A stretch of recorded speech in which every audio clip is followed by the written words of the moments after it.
بسم اللہ الرحمن الرحیم الحمد للہ رب العالمین والصلاة والسلام علی سید الانبیاء والمرسلین اما بعد فاعوذ باللہ من الشیطان الرجیم بسم اللہ الرحمن الرحیم ولا تحسبن الذین قتلوا فی سبیل اللہ امواتا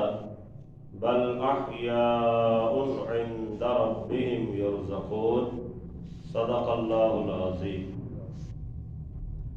احباب دی وقار، آج ہمیں سورہ آل عمران کی آیت نمبر 169 پڑھنے کی سعادت حاصل ہوئی ہے۔ اس کے بعد والی مزید 2 آیات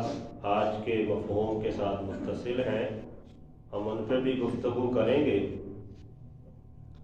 ان آیات کے اندر خالق ارض و سماوات نے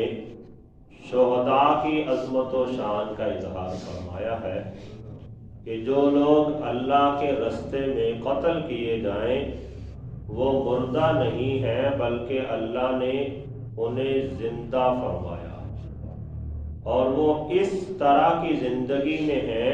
کہ انہیں اللہ کی بارگاہ میں رزق دیا جاتا ہے، اور جو رب تعالیٰ نے ان پر انعامات فرما رکھے ہیں وہ اللہ کے انعامات پر راضی ہیں۔ تو ان چیزوں کا یہاں پہ تذکرہ فرمایا،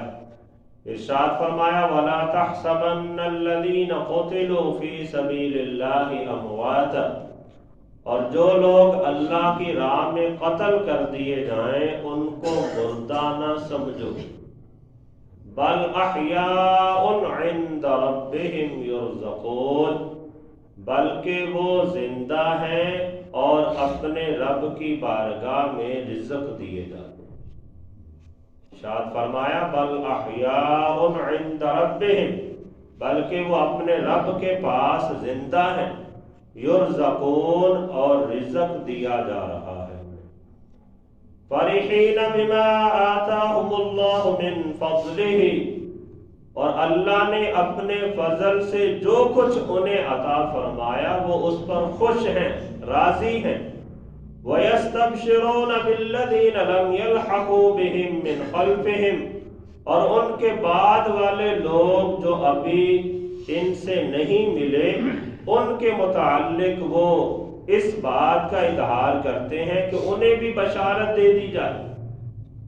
کہ اللہ خوف علیہم ولا ہم یحزنون، کہ ان پر نہ کوئی خوف ہے اور نہ ہی وہ غمگین ہوں گے۔ پھر آگے ارشاد فرمایا یستبشرون بنعمت من اللہ وفضل،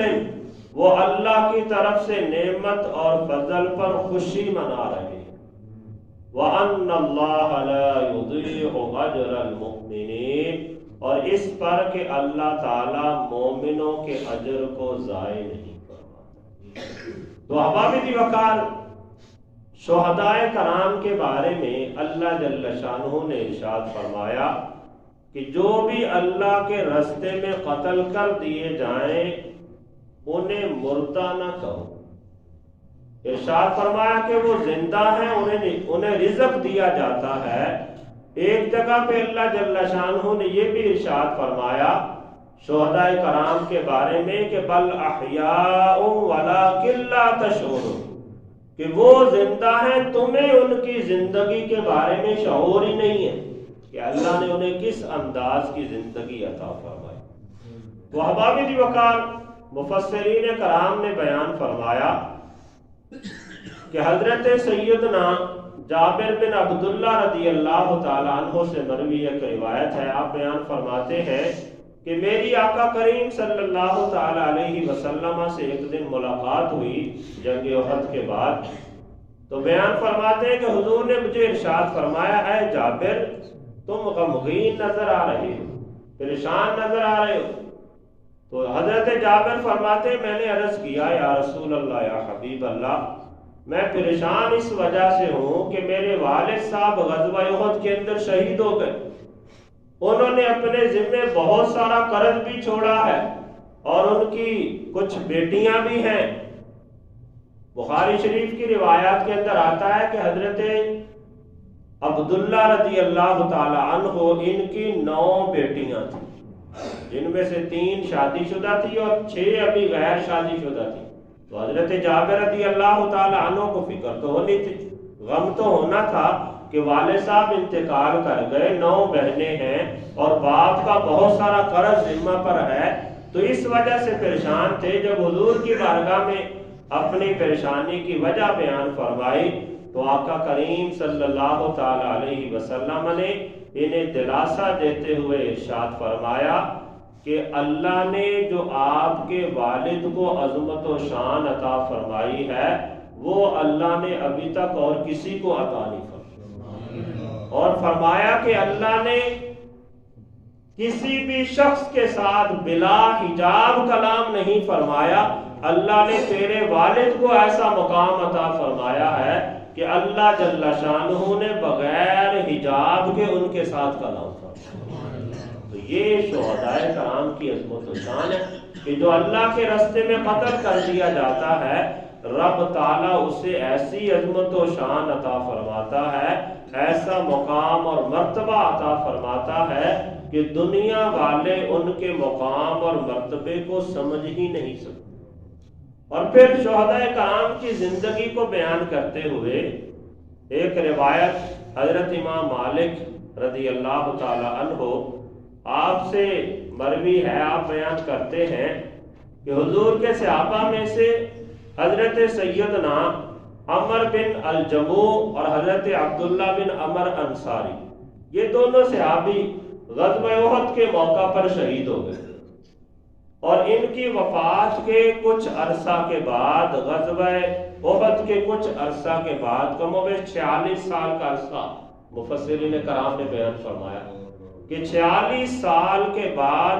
کوئی سیلاب آیا یا کسی وجہ سے ان کی قبروں کے پاس پانی آ گیا، تو دوبارہ ان کو قبروں سے نکال کر دوسری جگہ پہ منتقل کیا گیا۔ تو فرمایا 46 سال کے بعد بھی ان کے جسم بالکل تر و تازہ،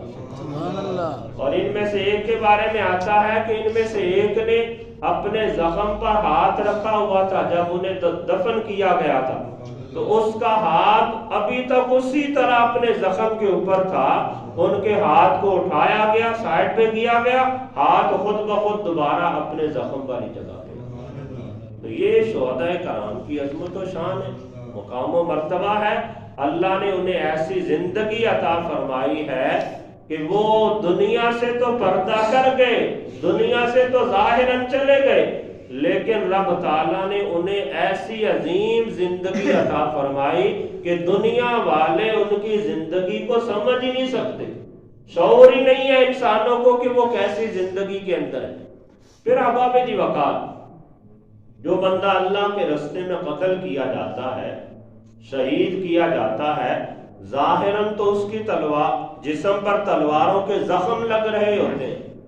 لیکن فقہا نے بیان فرمایا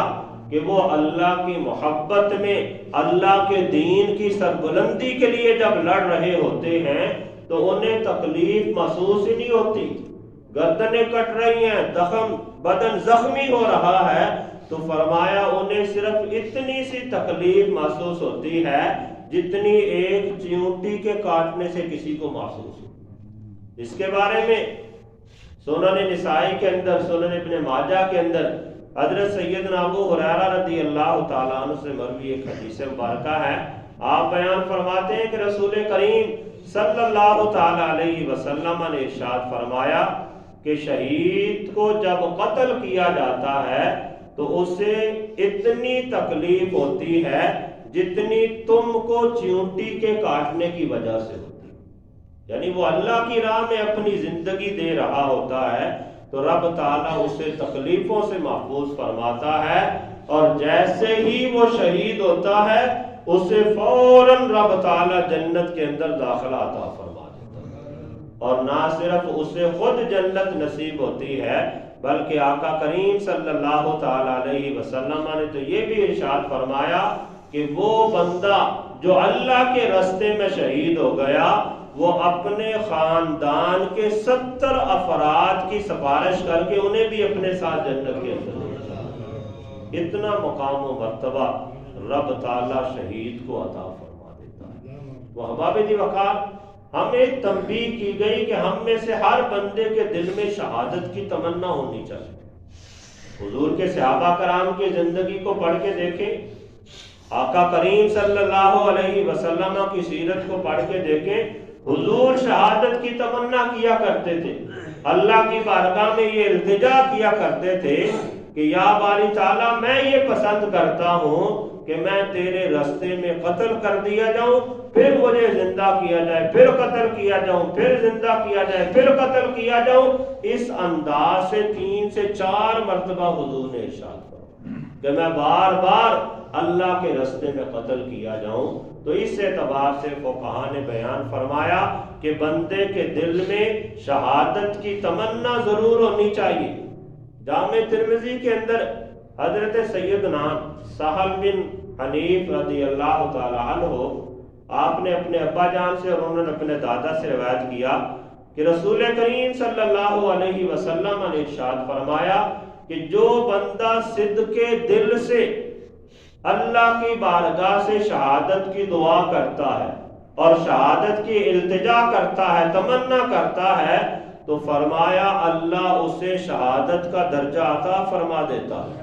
اگرچہ وہ اپنے بستر پر فوت ہو جائے لیکن وہ چونکہ صدق دل سے شہادت کی تمنا کرتا ہے، شہادت کے لیے دعائیں کرتا ہے، تو فرمایا ایسی صورت میں اگرچہ وہ اپنے بستر پر بھی فوت ہو جائے رب تعالیٰ تب بھی اسے شہادت کا مقام اور مرتبہ عطا فرمائے۔ تو اس لیے احباب دی وقار، شہادت ایک بہت بڑا مقام ہے، تو بندے کو اللہ کی بارگاہ میں التجا کرنی چاہیے کہ اللہ بندے کو شہادت کی موت عطا فرمائے۔ اگرچہ شہادت کے اور بھی بہت سے درجے ہیں، لیکن اگر بندہ میدان جنگ کے اندر جائے، جہاد کرتے ہوئے قتل ہو جائے تو اس کے تو کیا ہی کہنے، ایسی شہادت کا تو کوئی مثال ہی نہیں ہے۔